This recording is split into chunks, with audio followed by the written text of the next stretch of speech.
Salut, c'est Jean-François pour la chaîne Sentier du Bonheur, la chaîne pour élargir sa vie et pour la sublimer.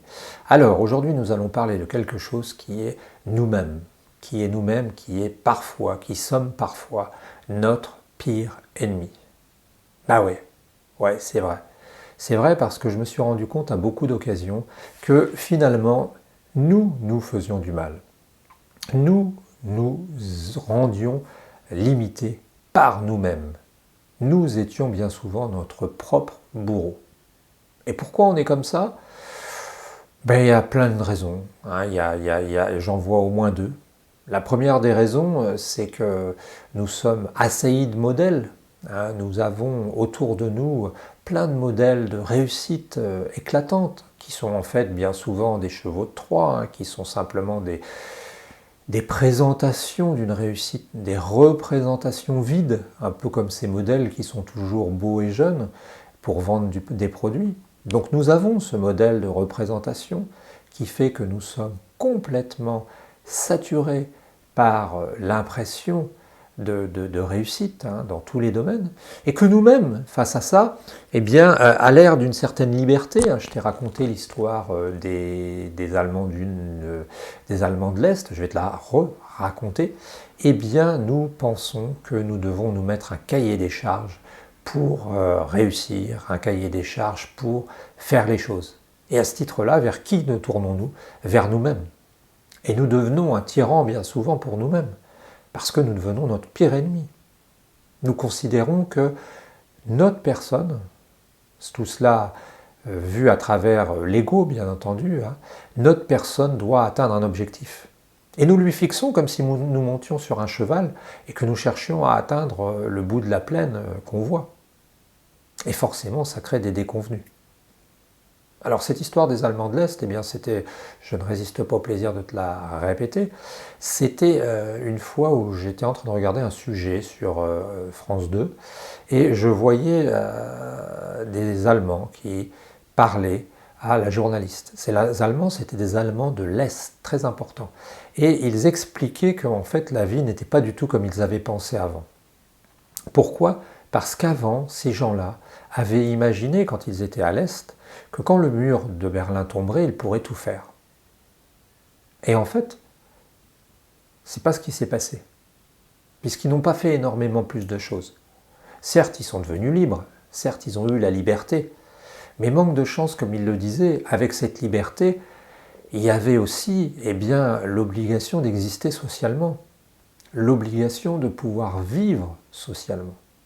Et le problème qu'ils ont rencontré, c'est qu'ils passaient devant des agences immobilières, ils passaient devant des agences de voyage. Mais à chaque fois, le problème, il était le même. C'est-à-dire qu'on avait changé de monde. On était passé d'un monde qui était basé sur l'idéologie, la dictature, j'en conviens, tout le monde en convient, à un monde qui était basé sur l'argent, à un monde qui était basé sur le cash. Et dans cette perspective, ces gens-là étaient tout aussi brimés. Comme il le disait, avant on n'avait pas la possibilité. Maintenant on a la possibilité mais on n'a pas l'argent. Donc ce que je veux dire, c'est que nous-mêmes, nous sommes pris dans le même système. C'est-à-dire que parfois, nous-mêmes, tous ensemble, nous imaginons que nous pouvons faire tout, mais nous ne pouvons pas nécessairement tout faire. Et c'est une des raisons pour lesquelles nous devenons des tyrans par rapport à nous-mêmes. Parce que nous nous imposons des buts qui ne sont pas des buts qui sont vraiment atteignables immédiatement. Tout ça, pourquoi? Parce qu'on ne se rend pas compte que les modèles qu'on a sous les yeux sont bien souvent des modèles finalement surfaits, des modèles qu'on nous donne dans l'intérêt des gens même qui tirent les ficelles. Donc ça, c'est une première raison pour laquelle nous sommes bien souvent un tyran envers nous-mêmes. La deuxième raison pour laquelle nous sommes un tyran envers nous-mêmes, c'est que finalement la personne que nous connaissons le mieux, la personne que nous fréquentons le plus, la personne que nous avons le plus avec nous, cette personne c'est nous-mêmes. Oui, je ne sais pas si tu y as réfléchi, mais tu vis avec toi-même en permanence. Du matin où tu charges le disque dur de ton cerveau, hein, où tu te rends compte de qui tu es. Hein. Je ne sais pas si tu conceptualises le moment où tu te rends compte. Hein. Dès le matin, tu arrives et hop, tu te dis à qui est-ce que je suis? Ah oui, je suis moi, je suis un homme, j'ai des enfants, je fais ça, jusqu'au soir où tu vas te coucher. Et le problème, c'est que dans une existence, eh bien, il y a vraiment beaucoup d'occasions d'avoir eu des problèmes, d'avoir démérité, d'être quelqu'un qui n'est pas idéal. Et comme nous nous comparons en permanence aux autres, parce que je te rappelle de ce que je te disais, hein, en fait, ce qui se passe, c'est que depuis quelques années, on ne se rend pas compte, mais il y a un siècle, 2 siècles, les choses étaient radicalement différentes. Il y a 2 siècles, ce qui se passe, c'est que les gens vivaient dans des milieux plus fermés. Alors bien sûr, ces gens-là étaient complètement, on va dire, dépendants du milieu. Hein. Ils étaient surveillés, ils étaient vérifiés.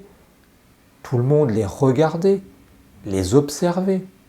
Mais en fait, ce qui se passait, c'est qu'ils étaient beaucoup moins libres. Mais ce qui se passait à cette époque-là, c'est que la société était un tout petit peu plus harmonieuse sous certains aspects. Attention, hein, ne me fais pas dire ce que je ne veux pas dire. Je n'ai pas dit que c'était nécessairement mieux avant. Hein, je te redis ce que je t'ai toujours dit.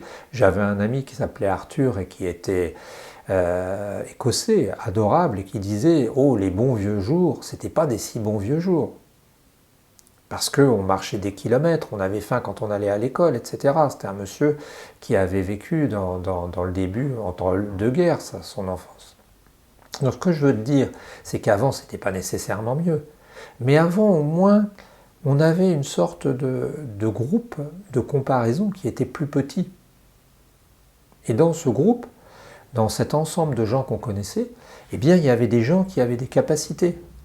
Et chacun avait ses capacités. Ce qui fait que toi, tu étais celui qui savait souder le zinc. Que le copain, c'était celui qui savait écrire des poésies. Que la copine, c'était celle qui chantait bien.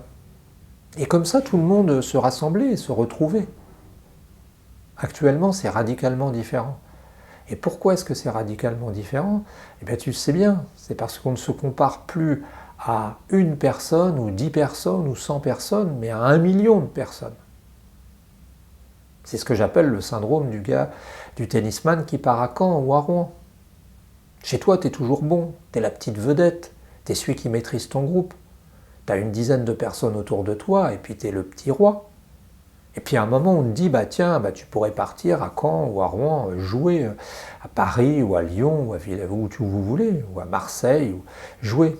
Et là, tu arrives dans un centre de sélection, que ce soit en tennis, que ce soit en foot, et là, tu t'aperçois que tu es plus ou moins une merde par rapport à ceux que tu as à côté de toi. Et donc, c'est un des seconds problèmes, c'est que dans la société telle que nous vivons, telle que nous la vivons, dans laquelle nous vivons, eh bien, nous nous comparons finalement au meilleur des meilleurs, dans certains domaines. Bien sûr que Mbappé, bien sûr que Deschamps, bien sûr que Zidane, bien sûr que c'était des gars formidables. Parce que ce sont des gens qui sont les meilleurs d'une population. Mais il faut garder la tête froide. Il faut garder l'idée que la majorité des gens sont quand même des gens relativement normaux.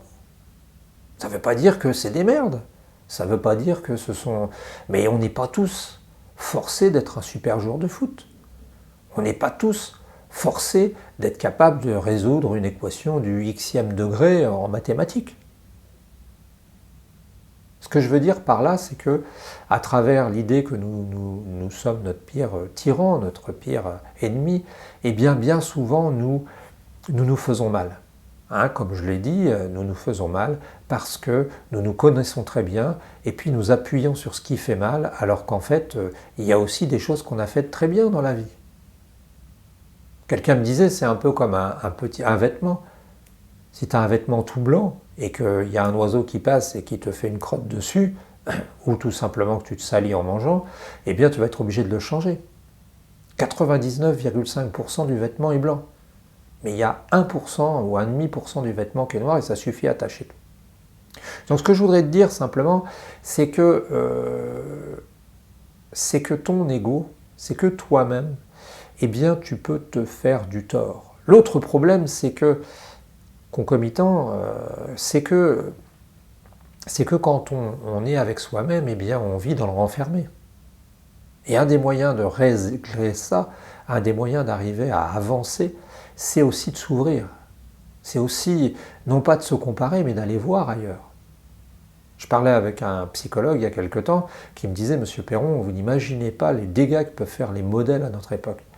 Les modèles de réussite absolue, les modèles de réussite éclatante. » Il me disait toutefois, ces modèles-là, eh bien, ce sont vraiment des modèles trompeurs.